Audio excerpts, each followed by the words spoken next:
So, dear friends, ladies and gentlemen, I try to be succinct because we have limited time, and as you see, we have a number of speakers. So I just will try to highlight a couple of points. In fact,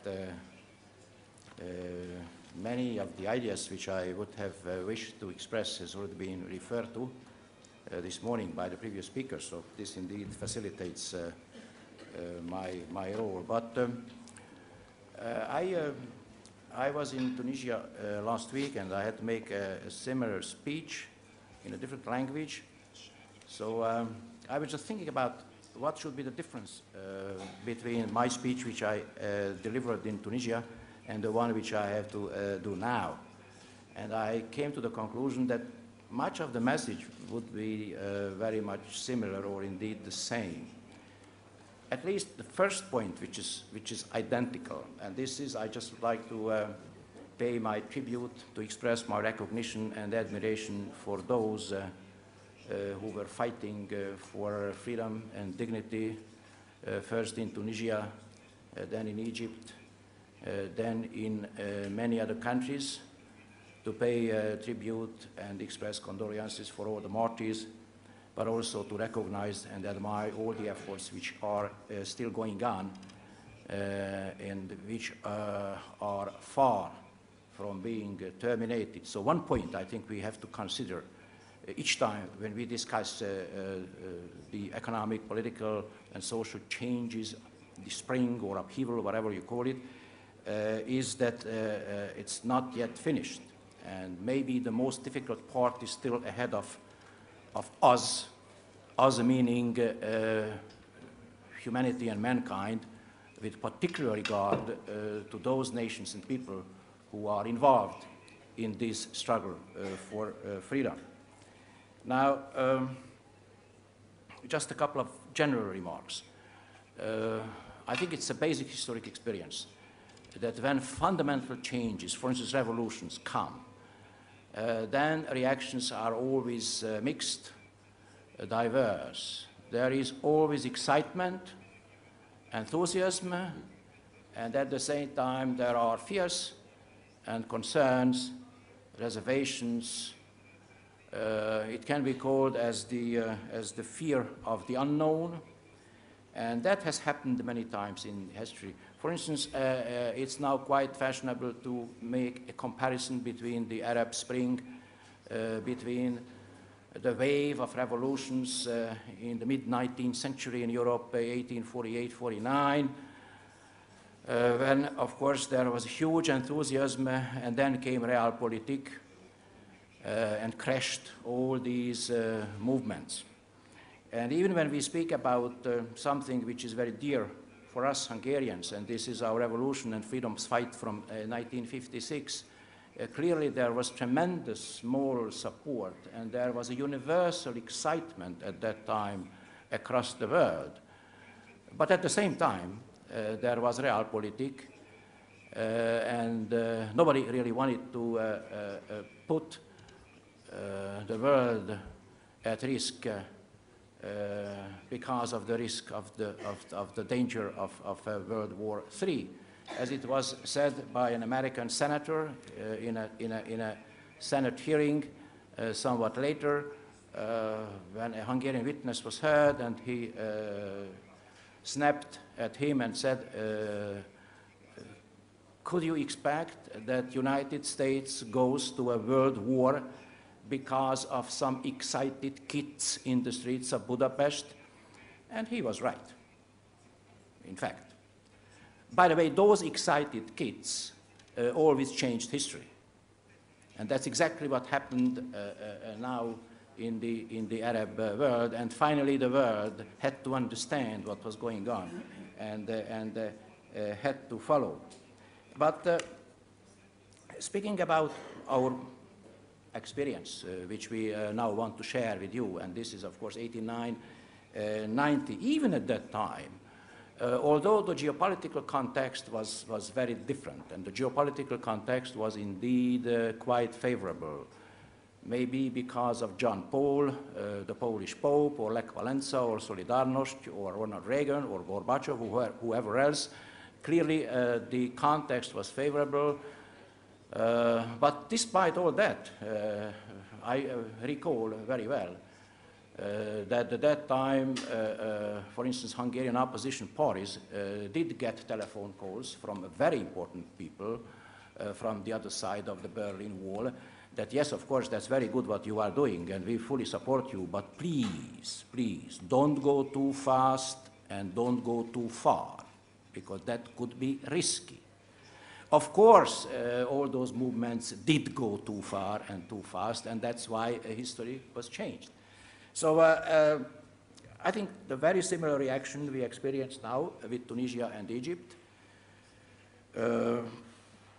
which was for most people a huge surprise, and it was mentioned before that this was fully unexpected. Secretary General Jagland talked about that. It was indeed unexpected. As far as the timing is concerned, as far as the conditions and the circumstances are concerned in which those changes happened, as fundamental change, of course, it was to be foreseen, because all fundamental changes are always to be foreseen in human history. The only problem is that we do not know when and how it would happen, that no regime lives forever, even the most stable one. So sooner or later something comes, and there could be an explosion, there could be an implosion, and then we are faced with a completely new situation. And again, we have some concerns and some fear about the unknown. What will be the outcome? Will it be a fundamentalist Islamist regime? Will it be the radical wing of the Muslim Brotherhood which takes over? Will it be that the army comes back and takes over, and there be order everywhere? So that's the reason why I believe that reactions to the upheaval, to the spring, was itself, especially at the beginning, somewhat mixed, cautious, restrained. But again, and this is to be underlined, after some hesitation, some reservation, the most important element prevailed, and that was the value-based approach. And I think we all realized and understood that this is something much more fundamental than let's say, stability or economic interests or geopolitical considerations. There is something here which is far more important, and this is the respect for universal values and universal human rights. And in that respect, of course, things are very much similar to what happened in our countries in Central and Eastern Europe 21 or 22 years ago.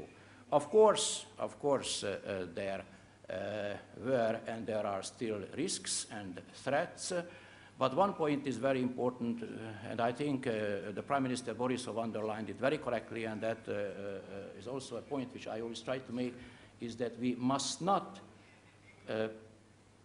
allow getting closed in the false alternative between secular military dictatorships and religious fundamentalism. There is, of course, a third way, and the third way is the future, which we do not know yet exactly. But we have a fundamental responsibility to try to influence it. And that's why I believe the basic question is how we can help that process. Well, the first form of the help, somebody might say, this is to share our experiences, which is true, despite the differences. I have no time to elaborate on the differences. The first basic difference is we all know that the geopolitical context is different. In our case, there was a foreign element all our countries were occupied by foreign forces, military forces, stationing on our national territory. Maybe, of course, our autonomy was larger than a couple of decades before, but still, there was a very strong external element. Now, you have no such element really in this case. Another thing is, of course, that our countries, they were all so-called planned economies, centrally planned economies, even if, of course, some of us were already experimenting with some market economy techniques, like my country, for instance. But still, we had to change not only the political regime, but also we have to build up a completely new economic system as well. And, of course, there's a difference, and this is the presence of Islam in the Arab countries, not just like a religion, but also as a way of life, individual life and community life. And I believe this is something which we all have to recognize and respect.